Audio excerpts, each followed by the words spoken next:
Азыр бирок көл штилдеп коет орусчачы. Мындай толкунсуз жатат да. Азыр ошондой турбай таң атпай. Балким толкун деле болбой эле. Жана кечинде көчө кечинде келип көрсөк аябай толкун болот.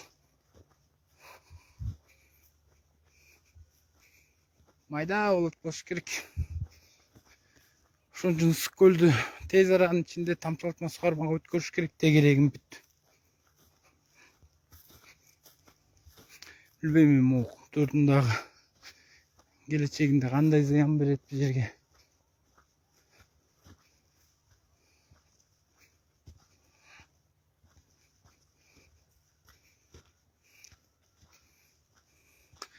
Мынакей эми айтып баштайын билген илимимди.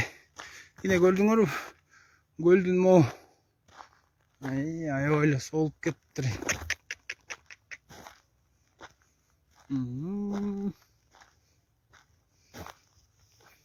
Мына былтыр эле бул жерден болчу. Жээк мына бул жерден болчу да былтыр эле. Карагыч канча солуп кеткен. Машина менен чейин кетиптир. Тетиңде көрдүңөр, буруш чыгып турбайбы? Ошондой болуп калган жерлерден жанагыдай төрт бурчтуу толкундар чыгат. Берки жана океандагы чоң деңиздеги толкун ал башка жана кооптуу деп атпайбы? Бул тигине тетинде эле оң жагы, сол жагы.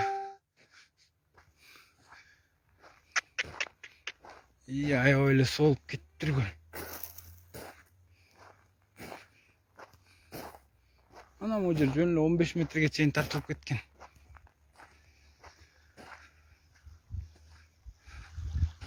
Мындай болгон буруштан чыгат да. Өткөндө чыгарсак ар ким ар кайсысын айтты да. Шамал, Санташ менен уланның кесилишкен жери деп жок мынакей мындай. Ал шамалдар болбогон күндө эле бар экен, мына.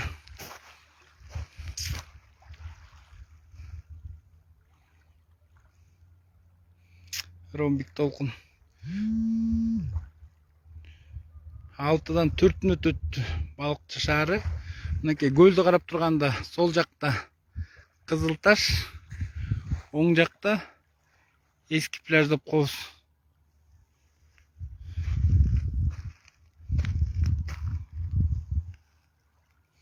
Ушака келип дагы көрүп кетсеңиздер болот, Кудай буйрса көлгө келип конокко.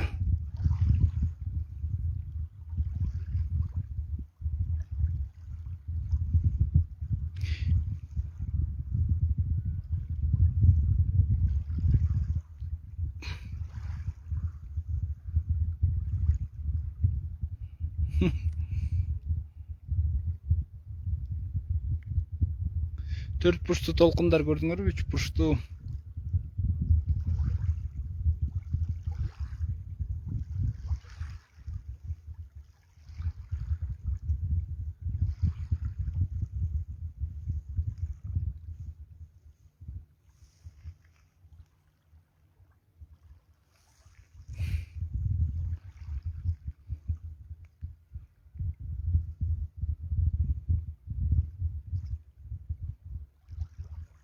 Туура түшүндүрө алдым да, көрдүңөр мындай солуп калган эки бет көл. Анан ошонун ортосундагы жерге ушундай төрт бурчтуу толкундар чыгат. Биякта толкун такай эле болот. Ошон үчүн Кудай буйрса жайында эс алганы келип калсаңыздар, балыкчы шаарында Кызыл Таш деген жерге эле түшсөңөр ошол жерден көрөсүздөр.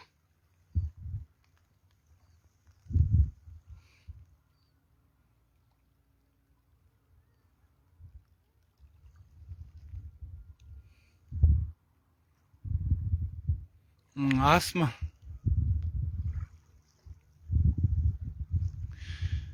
Ачык айкын эми мен деле специалист эмесмин да, муну кантип толтуруш керек ошо. Бирден бир өзүмдүн жеке оюм ушу көлдүн тегерегиндеги бүт азыр багбанчылык өнүгүп кеткен да, ысык көлдү дагычы. Ошонун баарын тамчылатма сугармага өткөрүш керек. Анан ашкан суунун баары эмеге келиш керек да, көлгө куюш керек. Анан могу биздин оң тарапта тиги чүй суусу бар эмес беле? Ошол жерге деле гидро таран дегендер бар. Ошолорду коюп бияка куюш керек. Эки вариант эле көрүп атам. Көрдүңөрбү, сол тарабын толкуну күчтүүрөөк болуп атат, ошон үчүн бурч кирбей эле да. А мындай эле мынакей оң тараптан деле келет толкун. Экөө тең болгондо анан төрт бурчтук чыгат, мына көрдүңөрбү?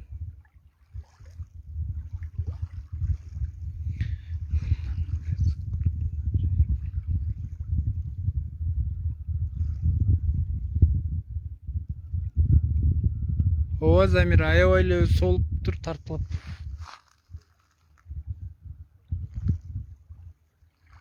Мына азыр мен могу жерден баштап эсептейинби? Көлдүн ушул жерден бир канча метр солганын, мынакей.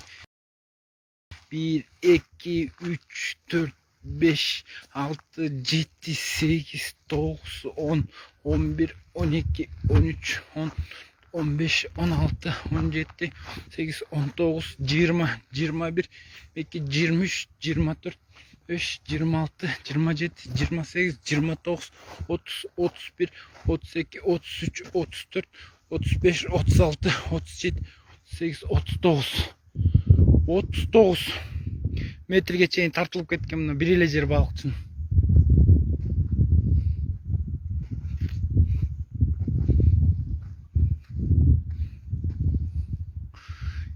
Эркин Турдубаев, ассаламу алейкум. Насип буйрса барабыз. Келгиле сөз. Ушул жака да тие кеткиле. Жакшы бир Алланын жараткан себебинен көлдө бир ушундай төрт бурчтук толкун кубулуштары бар. Монун баары эле аябай эле соолуп кетти, тартылып. Жер тереңирээк жерлери да жээкте. Астеттеги Кызыл Ташка чейин басып барып көрсөтөйүн.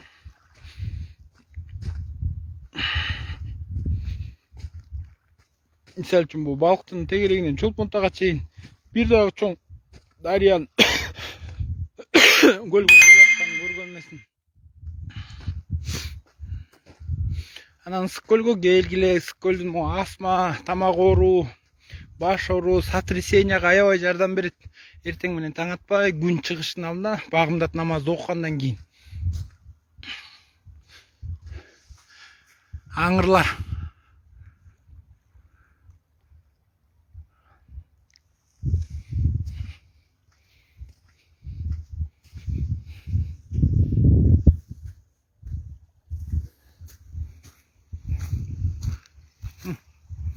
Кыргол.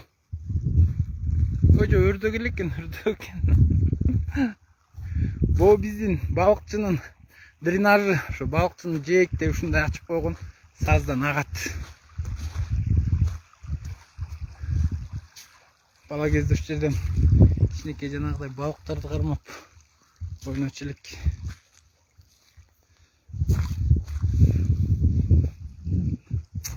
Мынакей былтыр эле көл бул жерден болчу. Мекендештер.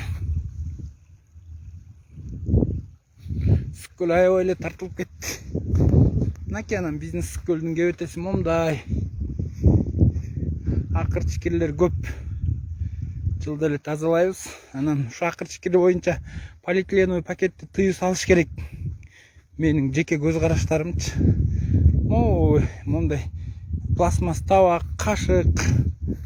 Анын альтернативасы айтып эле келатам, мына бизде жеңил өнөр аябай көбөйгөн. Ошол эле отход кеземелеринен баягы эле апамдын баштыгын чыгарыш керек. Союз орунда мектепке барып көтөрчү эмес белек.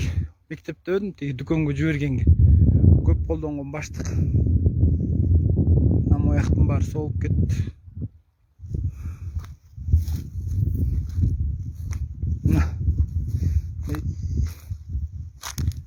Аябай эле.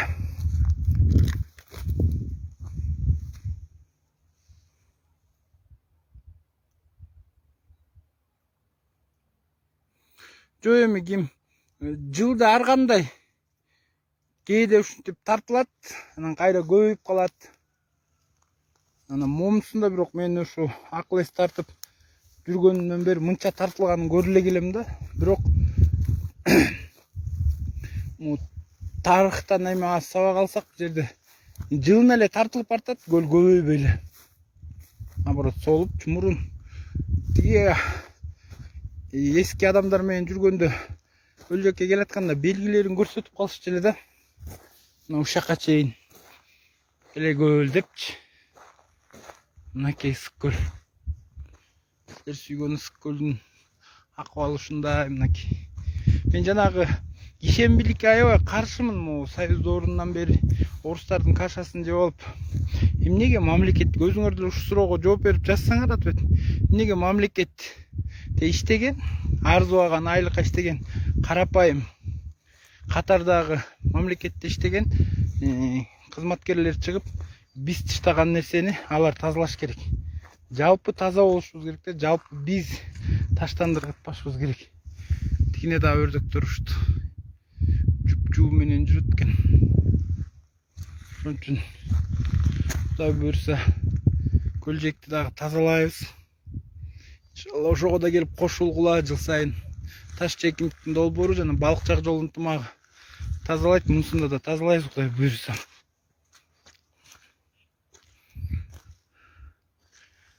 Назик Аскарбекова дейт, Кызыл Ташты билет турбайсызбы? Сиз же балыктын кызысызбы?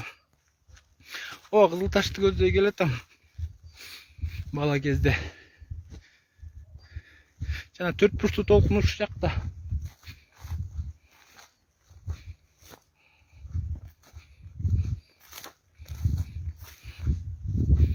Аябай эле соолуп кетти.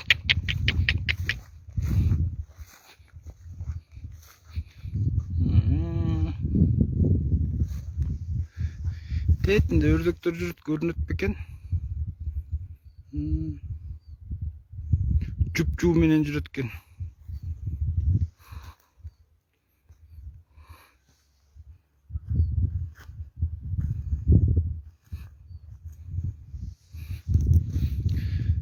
Аябай эле соолуптур.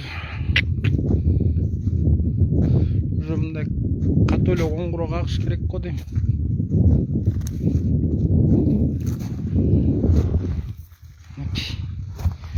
Таштагыраак экен.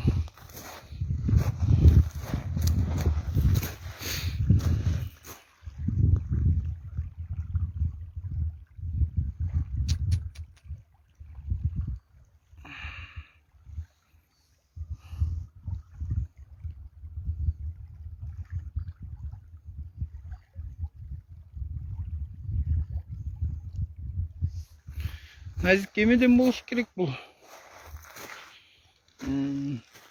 Бул жакын араларда, айрыкча бул 10 жылдын ичинде ысык көлдүн тегерегине багбанчылыкта аябай өнүктү да. Айдоо аянттар да көбөйдү, малчылар да көбөйдү. Анан бала кезде ушу көлдөгө түшүп атам, момундай бутылкаларга аябай көп жолу бутумду тилдиргем. Айнекти таштабайм да так.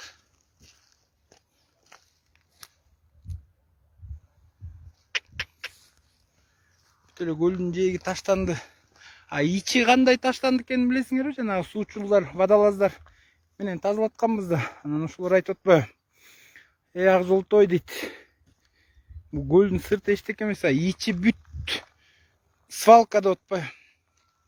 Моякка чейин солуп кетип, былтыр эле түшкөнбүз да биз. Былтыркы ушу чыгат болуш керек жайында, ошондо көрсөтөм го. Facebook жана тарыхтарды чыгарып турат.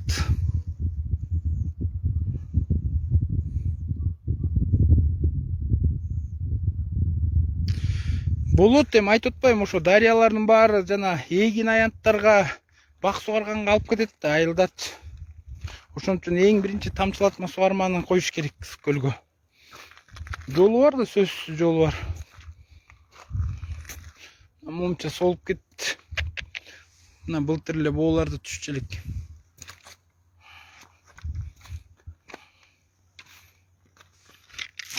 Мындай жакшы эле көрүнүп атабы?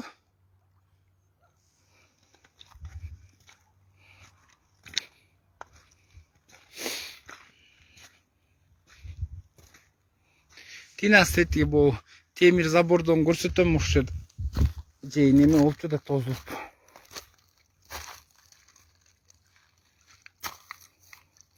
Бул жерде мына балыкчы да кызыл таштап коет. Ушул жерге да келип секирип дети, бурчтан секирчелик бала кезде. Кийинчерээк эле келип түшөбүз.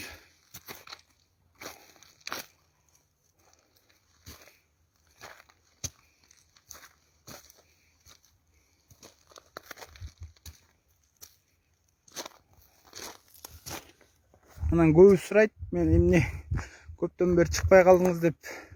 Ошо орозону тынчыраак жакшылап өткөрөлүк. Ар кайсы бир ушак жала гайбатка кирип калбай мына. Ончалык жер солуп кеткен.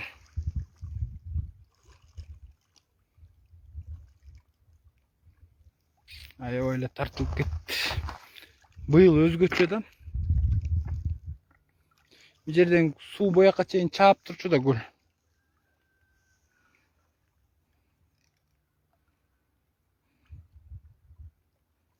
Жок, уже токтой албайт да, тайыздап кеткен.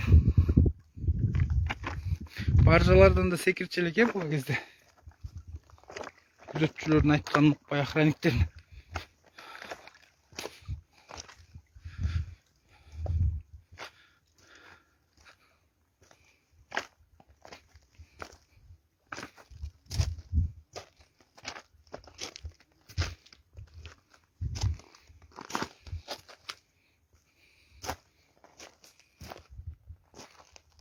Ama жерге мындай бир контейнер коюп бул жок эле.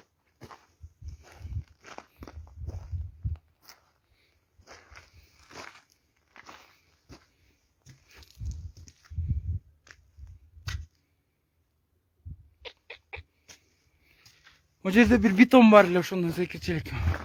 Мынакей силерге жакындан көрсөтөйүнчү, көл канча тайыздап кеткен. Мына биз бала кездеги сызыктар көрдүңөрбү?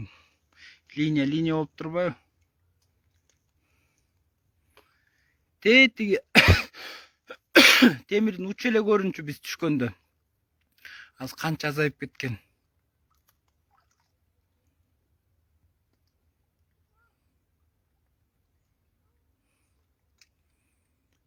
Tez arada çara görüş gereken.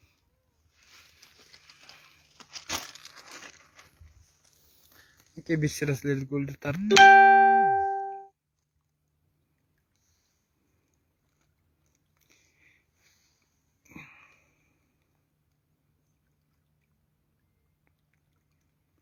Ova.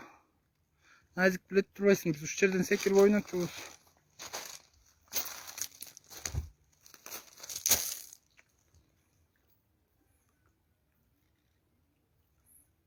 Bundan da terenkte 8 oluş gerek, 8. Turup öyle girip ketesin de.